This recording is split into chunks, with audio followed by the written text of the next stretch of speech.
السلام عليكم. السلام ورحمة الله. هلا بعلاوي. كيف اخبارك؟ اخوي اسأل عنك. الله يخليك. اليوم سلمك. ايش عندك ما عندك اليوم ايش تريدكو؟ غشانا الاسعار عندك وايش اللي عندك؟ يلا هذا الغنم هذا الغنم. هاي القطعة يعني نفر؟ نفر ايه بس قد هذا الطلع؟ بستة. 6000 لحم عراقي خالص. ايه هاي وزنه 220 225. بيها قطع من حظ الياكل ربع كيلو. ما شاء الله. ايه والكيلو ب 20. ما شاء الله. غشانا إيه. بعد ايش عندك؟ هاي القلية.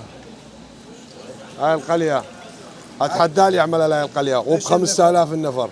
5000 اتحداه. هذا الخبز اتحداه. مفتوح هو يطرد. ها كيف الياكل. ايش قد بيه حيل يفرد. هذا شنو هذا؟ هاي النخمة الهبيط. هذا الهبيط هذا بس قد النفر؟ ب5. ما شاء الله والله مبين اخوي. داع البسكت ضحك ضحك ضحك ضحك ضحك. واه واه. ما شاء الله. ايه يا اخويا. الخبز مفتوح وينزل معاه معون سلطه. ايش قد بيه حيل يفرد. داق عليه ضحك. هاي النخمة ضحك. هذا اللحم داق على الوردي. والله جيمر ما شاء الله. بالعافية على الياكل.